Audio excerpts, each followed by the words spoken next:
The Insider's Playbook from Senior Tennis Unpacked. This series is all about bringing you insider strategies and practical tips from the best coaches, fitness experts, and players in the game so we can all keep raising our level no matter our age. And I'm your host, Mike Rogers, a senior tennis player myself, chasing my own improvement while competing in leagues and tournaments. And today I'm excited to have Ben Wolfe as my guest, founder of Wolfe Tennis Performance. Ben has built a career helping players of all ages, especially those over 40, find confidence, resilience, and smarter ways to compete. He's led high school varsity teams, directed citywide programs, and now works with adults through his Winning Edge program to sharpen both the mental and physical sides of the game. In this episode, we'll tap into his experience to uncover simple, practical adjustments any player over 55 can make and see real improvement on the court. Ben, welcome to the pod. Happy to be here, and I commend you for building such a cool outlook that I don't know if anyone else does, Mike. So this is great, and I love your background, by the way, too. Thank you. A Yeah, little bit of tennis. yeah, it's cool, very cool. So let's get started. What I'd really like to jump into, what are the easiest adjustments that players over 55 can make that they can see real improvement on the court? Yeah, that's a really good question. I think that's what everyone. It's like the holy grail, right? Like I think we enjoy tennis because it's hard, and we always know there's no ceiling to it, right? There's no perfect game. Like you can in bowling, 300, you're good. You can't go any higher. In tennis, there's always another level, and I think that kind of makes us want to see what we could do. So that's the mindset, first of all, you need to have, right? Like if you don't have a beginner's mindset, it really makes it difficult to improve. And I see that a lot as we get older, we kind of get more comfortable, right? We love our routines. Routines are great. But I don't know, Mike, do you feel that way a little bit? Like when you get on the court, have you, like, I can ask you, maybe we can start with that. Like, do you feel like when you get on the court, do you do new things, or is it mainly like the same stuff with your friends, or, you get out there, you kind of do the same warm up, you play your match? I mean, are you changing things up? I'm just curious on your end, like what that looks like. Well, I think the warm up routines and things like that I Yep. kind of keep pretty consistent, but Good. it's when you're playing a match, as well as I do, some days you're in a zone and you're hitting well, some days you're not, and probably most days you're not than you are. So, but you're always trying to find that holy grail of what can I do that I can be very consistent at, uh, Right. Well, and okay. change that 20% of the time I'm in the zone to maybe 60% of the time I'm in the zone. Yeah, that's a really good point. And I think what I want to touch on though is you're saying matches, right? Yeah. And that's where you want to avoid, because you're not going to get much better if you just keep playing matches. I'm Mm, just going to be very frank, because you're not going to be comfortable changing things when you're trying to win. And even if you're not trying to win, you're trying to enjoy tennis, and it's a struggle when you're trying new things, right? So I found this, like, picture a graph maybe, okay? I'm a science background teacher, right? So so anyways, we have a bar graph that shows how much you practice and how much you play. Okay. So okay. practice here, play here. So I noticed that players that are like the lower level rec players, they have practice down here and they play a ton. Right. Okay.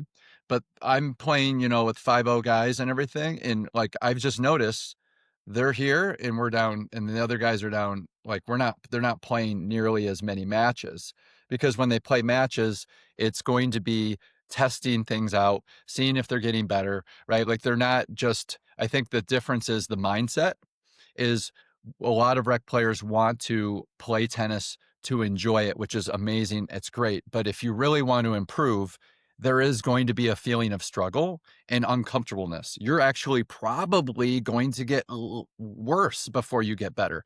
Right. Habits are hard to break. Like when you're trying new strategies, different placement, and when you are constantly just playing, I love playing, by the way. It's great, but if you're not using that as data, going, man, I can't hit a ball cross court on this situation, or anything here I miss, or I'm really struggling with second serves on this side, or, I don't feel comfortable at the net when my partner hits this, things like that. Then if you're not using that data to get on the court and trying to use those patterns and improve those patterns, there's no way you're going to get better. So to answer your question, it's like, I feel like we play too much. We need to practice and based on what we play. So Does that let make me sense? ask you that because, it's interesting when you said 5-0 and you know, I'm on a goal to try to get to a 4-5 level, Good for you. 3-5, strong 3-5, I'd like to say, but Yeah, the USD algorithm has a different view. But anyway, sure. so when you say that the 5-0 players, practice more and play matches less, are they, because I try to get guys that just want, hey, I want to go out and do cross court rallies, or I want to Yeah, go out and do, approach shots and volleys. And most guys just want to go out and play matches, whether it's right. doubles or singles. It's like, no, I just want to play. And Yeah. are So, they using that kind of play to improve and then just saying, I'm working on something no matter what the outcome is? Or do they actually go out and practice, patterns and things like that? well, are you talking about the guys that you ask are what level are they? They're normally my level 3-5-4-0 Okay. players. So that Yeah. kind of solidifies my point is like Yeah. these get the guys that aren't, they're kind of stuck with where they are at because they're not really trying new things. Now, I'm not saying this is for everybody, but I've noticed it's very hard to try new things on the tennis court in a match when you haven't really trained them too, right? Right. So it's like, I mean, you can it would be fascinating I'm sure players have this experience. If you go watch the pros, Hmm. like watch what they do. They get drop fed balls all the time from their coaches just to get some rhythm and swings down and feeling it. And then they do these pattern plays. They're not just playing points before their matches. They're working on certain patterns and repping them, like, serves and returns and cross court this and down the line this, right? Like I just feel like that's what I'm saying though. It's hard to Hmm. find players that want to do that, and therefore you're not going to get much better. Right. Like it's just really hard to just play matches all the time. So I think that is your holy grail of having a beginner's mindset, and Hmm. then you look into your matches and go, because I'm just a quick background is like, I played every level basically because I was self-taught in high school and worked my way up, right? And I'm just saying, like, I feel I feel like I can beat my previous self every year as I get older because I'm always trying new things. It could be, and we'll talk about this maybe in a little bit later, but like rackets could be a racket change, right? Hmm. It could be that I need to find players that push me a little more to emphasize, certain weaknesses I have. Right. Or it's like I need to really understand that, like, if you have a really strong mind for this, I like know exactly when I'm in trouble before the point ends. Right. Like, so you're playing a point, and I'll coach, and I'm a high school coach too, and I'll ask the player, like, you lost the point, but when did you lose the point? And they're like, well, I hit the short ball there. No, it's like, no, actually 3 balls before that, you hit this ball in this spot, and then you were scrambling the rest of the point. Right. Right. And that's where if you have the eye for that in your matches, then you can go, oh, I can't hit. I'm late on this ball. It's not like you just miss. It's like you set up your opponent for a stronger shot, and now you're in trouble. And if you can fix that one spot, everything changes, right? Mhm. But you need a player and that's why I'd recommend Mike to play higher level players, because they will. That's my other side note here is play higher level players because they will. It's uncomfortable. Losing is always uncomfortable, I would say, because when you lose, usually a weakness is exposed, Right. right? Right. So if you're playing, and when I say weaker, it could be someone that you're on paper better, but you don't have the mental fortitude to beat them, but they do. That's a weakness, right? Right. Or they just hit a ball harder, you can't keep up, or they're faster than you, or they're in better shape, or this or that. But that's where you start seeing the weaknesses. Because I'll tell you, I play players better than me, and then I play players at my level or maybe a little less. And when I hit a weaker ball, I have like spidey sense going on, going, oh crap. But then the player that's not as good doesn't do anything with it. And it's a huge, but I would never know that if I never played someone better to expose, like, you can't do that. Now you're in trouble. Right. So, two things so far, right? We talked about, practicing more Right. with purpose, right? With purpose. Can I And do that then with a ball machine, by the way? I mean, that seems to be my best friend, so for purpose is practice. great. Yeah, yeah, so, like, I'll get into the ball machine in a second. So like, practice with purpose, and then find players that can expose your weaknesses a little more, right? And then that will That shouldn't make be you hard. go right. And everyone, I mean, there's always another level, right? Like, and that's the humility of tennis that you need to have, right? If you Right. feel like you need to be perfect and all that, just remember there's someone that could clock you, easily in the level. So it's all about your personal battle, and that kind of keeps me grounded and less angry and more open-minded and not judgmental, but more observational. Because judging and being observant is way different things, right?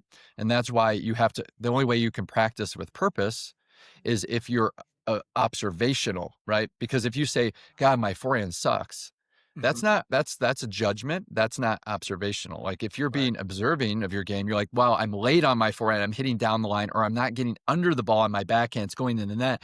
That's no judgment. That's just what it is, right? Right. And then Right. therefore, you could go take a lesson. You could get on let's talk about the ball machine too. You could get on the ball machine, right? And Mhm. then you could practice that pattern, that specific pattern.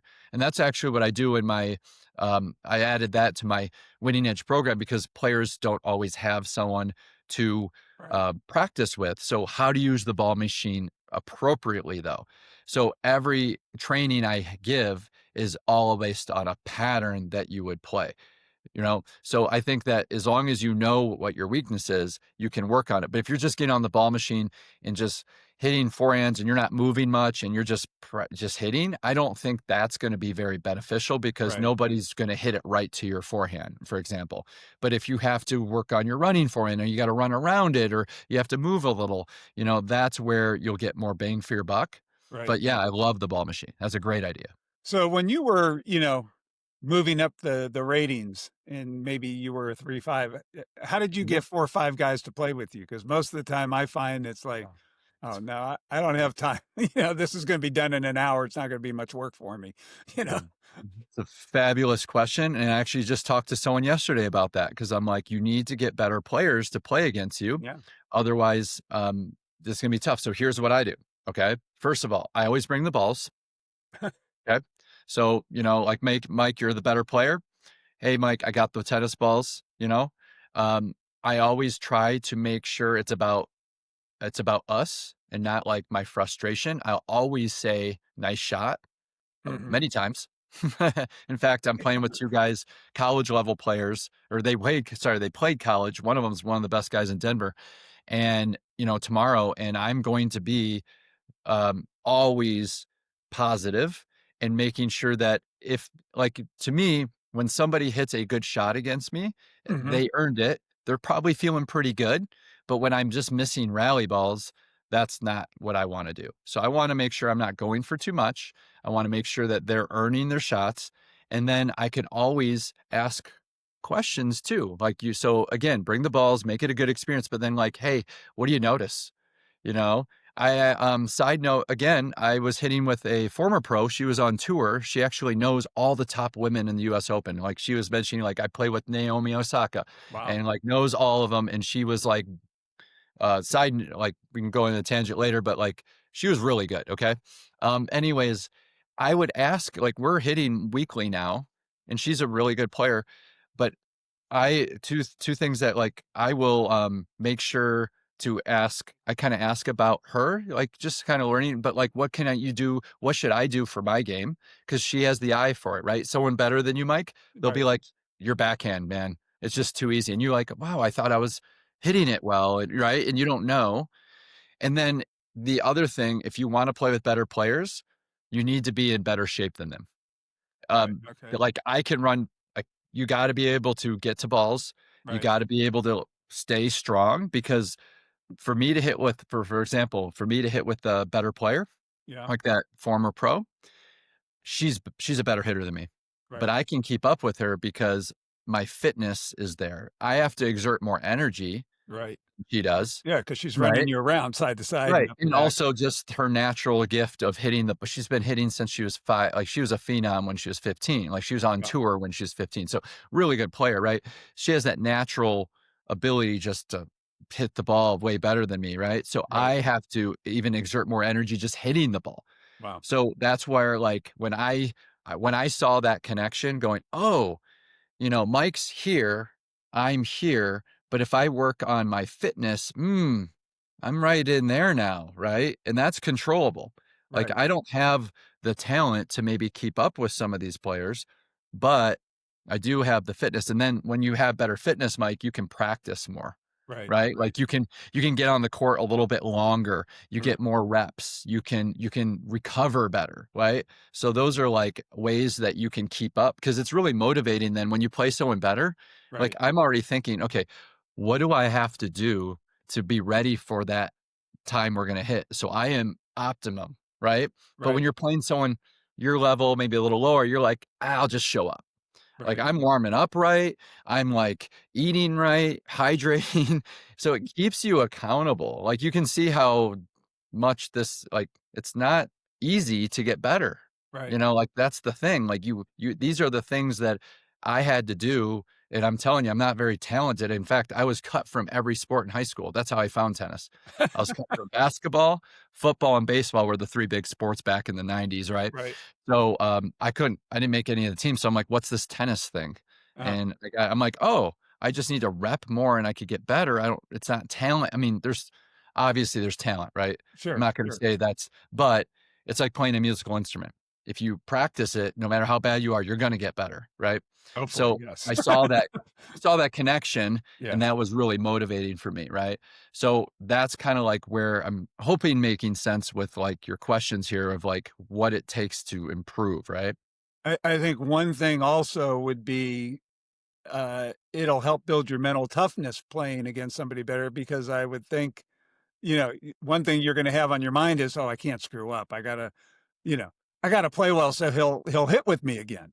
Yeah, it's totally I feel that every time I hit with some of these guys but then I start, reversing it, Yeah. meaning, like, they're just out here to get away from life. They have a 9 to 5, they're not a pro, right? Right. And they're just here to have a good time, and they don't really care about me. They're thinking about themselves right now. They're thinking Okay. about my forehand, my backhand. They don't really even though you're missing maybe, they don't even care. And then once I started seeing that and realizing that, it was way less pressure for me to perform because now I can focus on, just being here and enjoying it rather than, "Oh my god, are you okay? I'm sorry I missed. Sorry, sorry, sorry. Oh my gosh." Like Right. it's not they don't care as Right. much as you think. And Okay. once I let that go, then it was like my shoulders went from here to be like, "Oh, Yeah, now I right. can." But you got to go through it. You got Right. to go through that whole feeling of like imposter syndrome in a way, right? Like you're like, oh my gosh, I'm hitting with this person. It's like, holy cow, this person. But then you start realizing, wow, I can do this.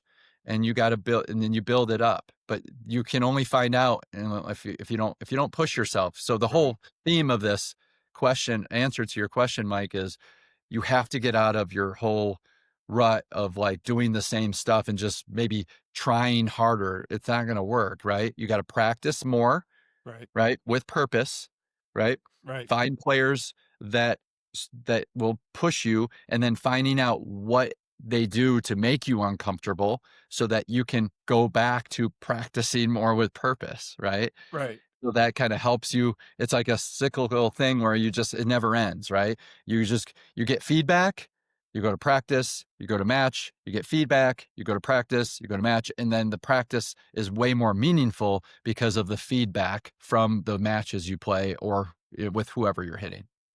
I really love this conversation because it's things, so often we're inundated with, "Oh, just hit a serve like Ben Shelton or hit a forehand like Carlos," and that's the farthest thing that we can be doing to try to improve our game. It's just working on it, and, Yeah. and I love the idea of hitting with people better than you, hitting people with people that are a little bit lower level than you, and then you're going to feel a lot more comfortable when you're at the same level, and hopefully you start raising your level from there. Exactly. And the last thing I want to say, you got to love the process. If you Yeah, don't love this, like I love being accountable to my health and fitness and mental toughness and especially working with people, I hold myself accountable too. So I think if you like that feeling, then it's going to be a lot easier, but if you are like it's kind of a thing, right? It's not going to work, so that's the big thing I want to take away. Love the process. love the process. That's what I tell people when I coach There you go. beginners. Focus on the process. Don't worry about where the ball's going right now. Let's just get the Exactly. swing going. So, Well said, Mike. well, Ben, I'm sure, some of our viewers would love to get in touch with you. What's the best way they can do that and learn more about what you're doing?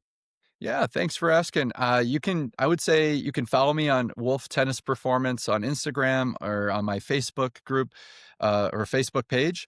But you can also just go to wolftennisperformance.com. I have free workshops and paid workshops, ability to connect with me and learn more about my program, how I help people just like you bump up a level. So you can check me out that way. And I gotta say, I've been to a couple of your workshops and they have helped me. So I would highly recommend that. Well, Thanks, Mike. Ben, thank you for being on Insider's Playbook today. And I look forward to talking to you again sometime. Yeah, it was a pleasure. Thanks.